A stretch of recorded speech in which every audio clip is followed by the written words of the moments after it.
Noticias Telemundo. Muy buenas noches, estas son las noticias que usted debe saber hoy antes de que acabe el día. Soy Paulina Sodi. Vanessa Guillén murió en cumplimiento del deber, así lo determina la investigación militar sobre el asesinato de la soldado latina de la base Fort Hood en Texas. La investigación de ellos, falta la criminal, fue asesinada y se está investigando y no se termina, apenas empieza. La familia de la soldado latina recibirá apoyo para los gastos funerarios y también un seguro de vida. Y a 14 días para las elecciones, una tos persistente evita que la primera dama acompañe este martes al presidente Trump a su acto de campaña en Pensilvania, mientras que Joe Biden se prepara en Delaware para el último debate. Y una nueva encuesta revela que más de la mitad de los estadounidenses no le creen al presidente Trump cuando habla de su estado de salud tras contraer el COVID-19.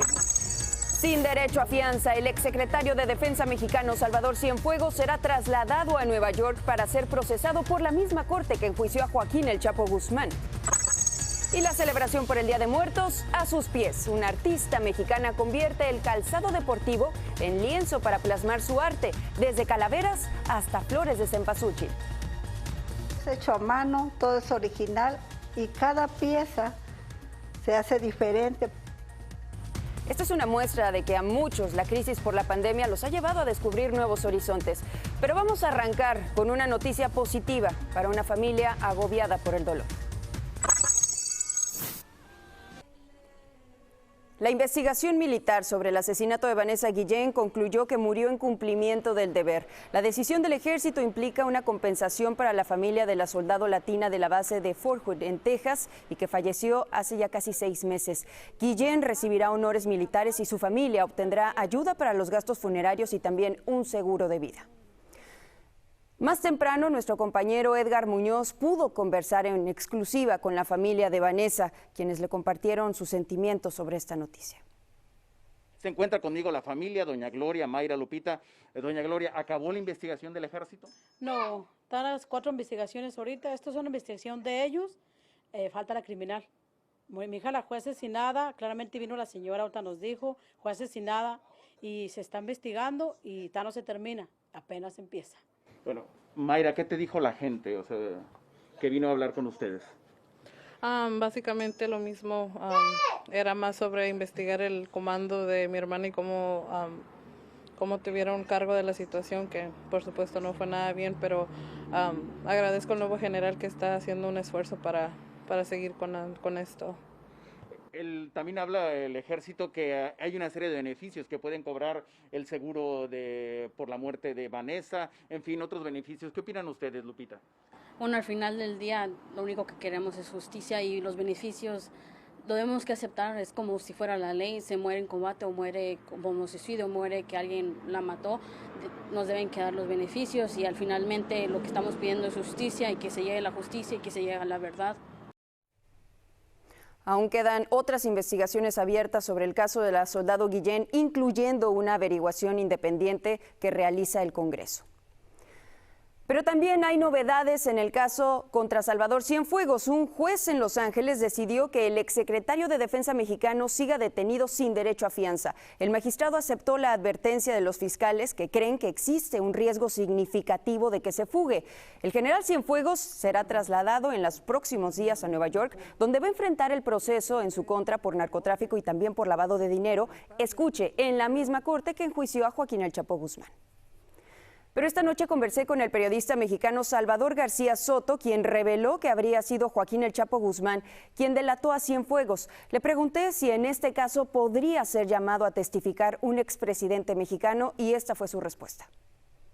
La posibilidad de que un expresidente mexicano sea llamado a declarar en los Estados Unidos es real, sobre todo a partir de estos 2 casos, tanto el de Genaro García Luna como el del general Salvador Cienfuegos, involucran directamente, a querer o no, a 2 exmandatarios de la República, en un caso Felipe Calderón Hinojosa y en otro caso Enrique Peña Nieto. Por lo pronto ninguno de estos 2 expresidentes, me imagino, tomaría en estos momentos el riesgo de visitar Estados Unidos. No podrían pisar el suelo estadounidense sin pensar que estarían en riesgo de que los detuvieran o los llamaran a declarar en uno de estos juicios.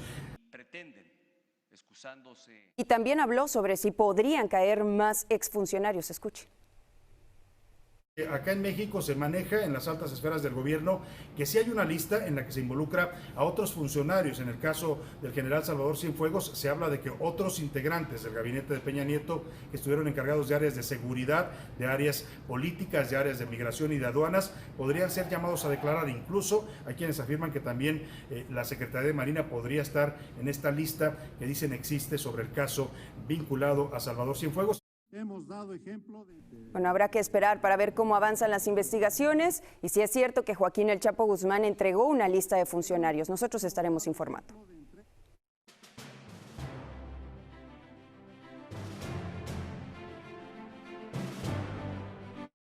El presidente Donald Trump estuvo hoy en un acto de campaña en Pensilvania, al cual la primera dama no pudo asistir. Melania Trump canceló su participación a última hora porque continúa con una tos persistente luego de enfermar de COVID-19.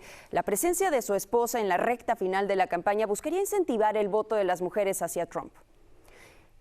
Ella es un activo más de la campaña que puede ser muy efectivo. Pero no es el único. Realmente tenemos a Ivanka Trump, tenemos otras mujeres que están continuamente haciendo campañas. Por cierto, la última vez que Melania Trump habló en público a favor de la reelección de su esposo fue en la Convención Nacional Republicana. Y del lado demócrata, el candidato Joe Biden no hará más apariciones públicas hasta el debate presidencial del día jueves. Biden decidió quedarse en su casa de Delaware para la preparación de su último cara a cara con Donald Trump.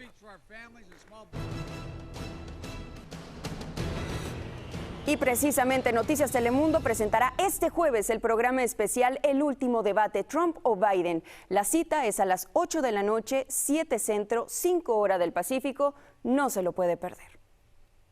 Y con la campaña en la recta final, el voto anticipado está rompiendo récords en todo el país. Hasta el domingo pasado habían votado casi 28 millones de ciudadanos. En el año 2016, en este punto, lo habían hecho casi 6 millones de personas. Esto quiere decir que la votación temprana aumentó en estas elecciones, escuche, más del 400% respecto a hace 4 años.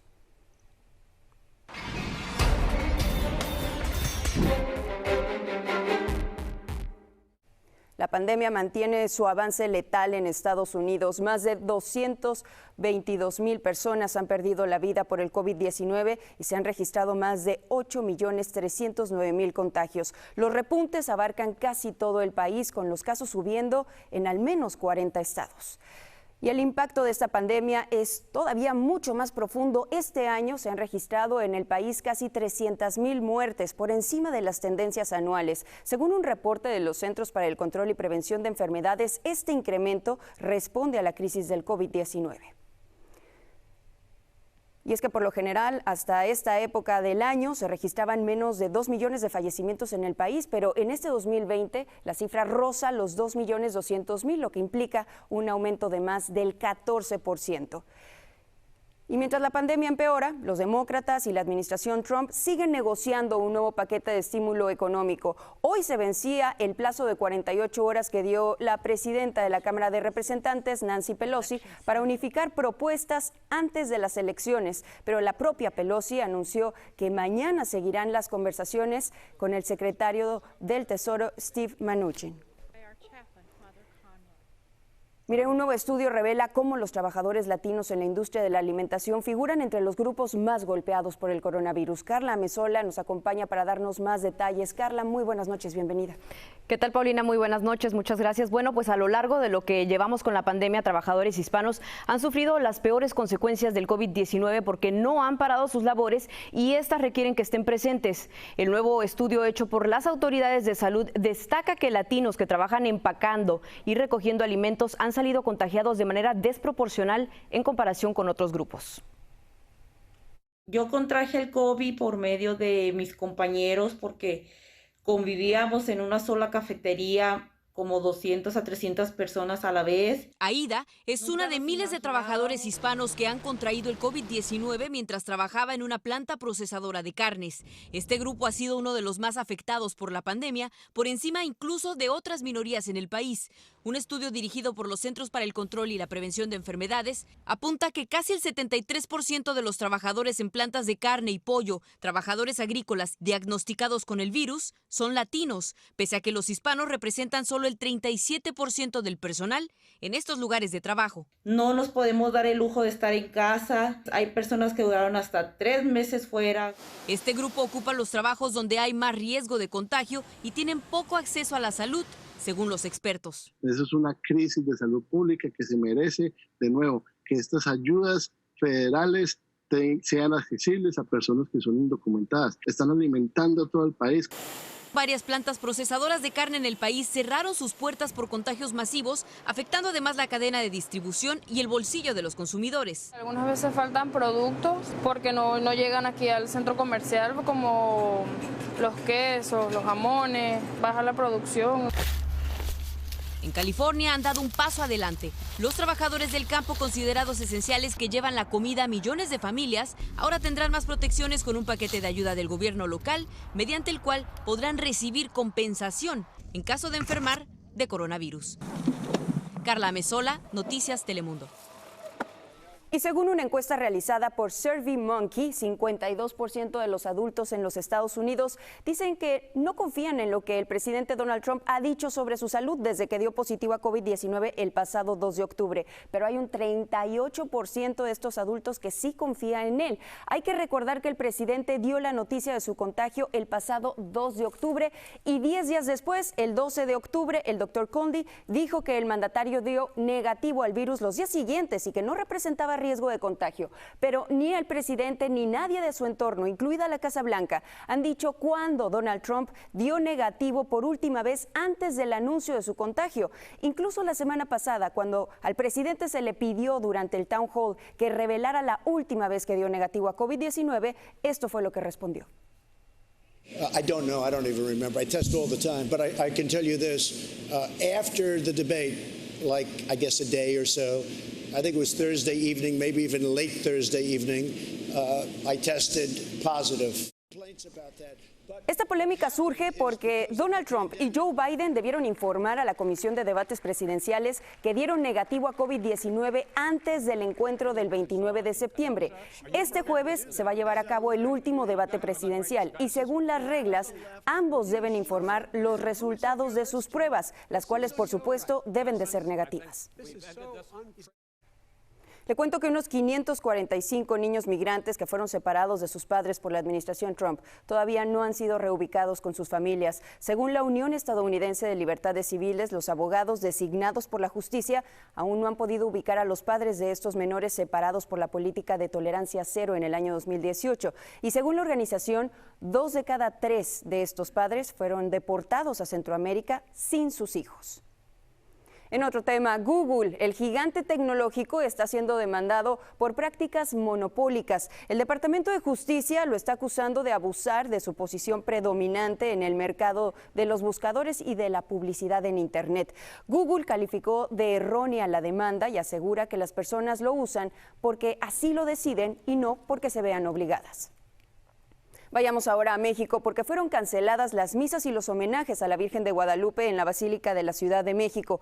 El rector del santuario le pidió a los feligreses que las fiestas se hagan en sus comunidades y en sus iglesias locales para de esta manera evitar todas las aglomeraciones en las celebraciones del próximo 11 y 12 de diciembre, Día de la Guadalupana. Los peregrinos que lleguen a la Basílica van a poder pasar frente a la imagen de la Virgen, pero no van a poder quedarse ahí por largo rato como se acostumbra. Miren, en el estado mexicano de Oaxaca, un artista cambió los lienzos por el calzado deportivo para sobrevivir a la crisis. Ella convierte zapatos tenis en auténticas obras de arte que se adaptan a cada celebración, como por ejemplo la del Día de Muertos, que ya por cierto está muy cerca. Víctor Silva nos tiene toda la historia.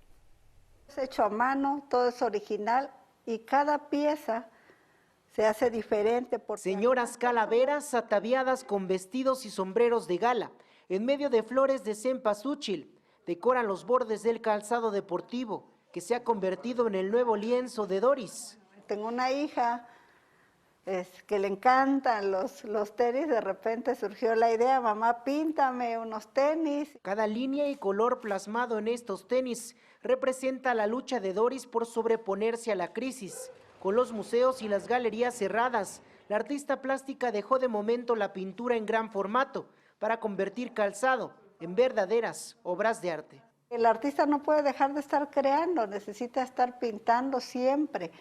Y bueno, esta es otra modalidad para no dejar de hacer lo que nos gusta. Primero con motivos de la fiesta máxima cultural de Oaxaca, la Guelaguetza, que se canceló por la pandemia. Y ahora, con la suspensión de las celebraciones de Día de Muertos, pinta catrinas para no dejar morir la tradición. Tú sabes que es algo muy importante en nuestro estado y en todo México, y decidimos retomar la línea de tenis, pero con el tema de Día de Muertos. Así, la pandemia encerró a esta artista, pero no a sus ideas, que celebran a una de las máximas tradiciones del país, con diseños originales, únicos y muy mexicanos. En México, Víctor Silva, Noticias Telemundo.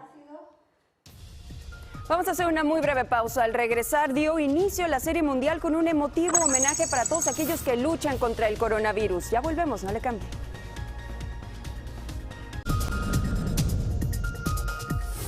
Seguimos con las noticias. 4 enfermeros participaron en la ceremonia de lanzamiento de la primera bola en la Serie Mundial entre los Dodgers y los Rays. Y lo hicieron como un reconocimiento para aquellos profesionales de la salud que luchan contra el COVID-19 desde hace más de 6 meses. El Clásico de Otoño se juega en Texas por primera vez en una sede fija para de esta manera evitar traslados y posibles contagios.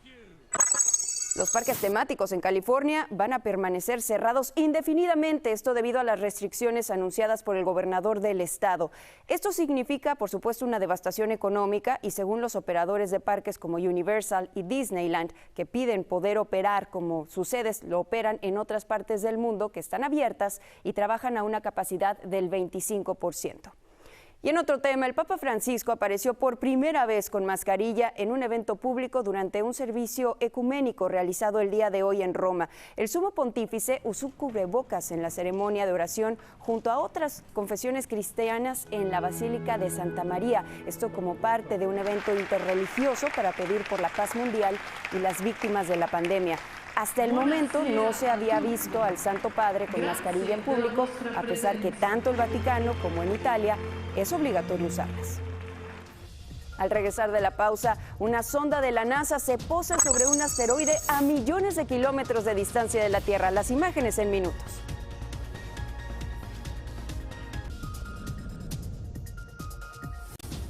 La NASA realizó el día de hoy una misión histórica. La sonda Osiris-Rex tocó brevemente un asteroide, viajó 4 años y 330 millones de kilómetros para recolectar unos 60 gramos de polvo del asteroide Bennu. El contacto duró menos de 16 segundos y por la distancia será hasta el sábado que se sabrá si cumplió su cometido. La sonda regresará a la Tierra en el año 2023. Hasta aquí las noticias. Siga con titulares y más. Muy buenas noches.